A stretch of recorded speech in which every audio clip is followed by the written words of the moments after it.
Çok siyasi yaklaşım var. Şimdi bakın Hatip Bey'in, Leyla Hanım'ın seçilme yeterliliğinin olmadığı söyleniyor. Ama aynı durumda olan Selim Sadak şu anda Siirt'in belediye başkanı.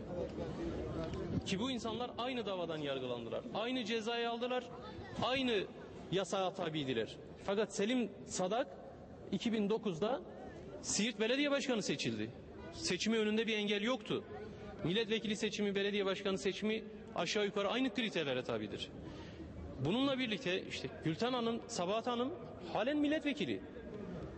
Ertuğrul Kürkçü 40 yıl önceki bir davadan dolayı bugün milletvekili seçilemiyor. Şimdi bunları hiç kimse izah edemez.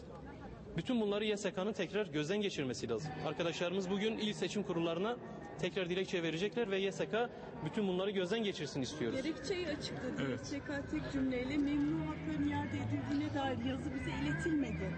Bunlar arkadaşlar, bu konuda bir eksiklik yok. Hiçbir arkadaşımızın memnu hakları yasaklı değil.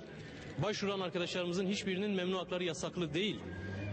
Kaldı ki şu anda yürürlükte olan mevzuatta da memnu hakların iadesi diye bir müessese yok. Mahkemeye başvuruyorsunuz, mahkeme diyor ki memnu hakların iadesine gerek yok diyor. Çünkü yeni CMK'da böyle bir düzenleme yok. Ama yasak, hayır gidip getireceksiniz diyor. Hangi mahkemeden alacağız? Hiçbir mahkeme bunu vermiyor. Defalarca başvuru yapıldı, mahkemeler bu kararı vermiyor artık. 2005'te yasa değişti. Şimdi bütün bunları görmeden, bütün bunları anlamadan YSK nasıl böyle bir karar verebilir? Türkiye'yi nasıl göz göre göre ateşe atabilir? Bu ülkenin yargıçları değil mi bunlar? Dolayısıyla bu yapılan hukuksuzluğun derhal giderilmesi lazım. Sadece bizim değil, bütün Türkiye'nin ayağa kalkması lazım. Hükümetin ses vermesi lazım. AKP adayları, özellikle bölge adayları çıkıp biz de seçime girmiyoruz, o halde böyle hukuksuz bir ortamda seçim olmaz,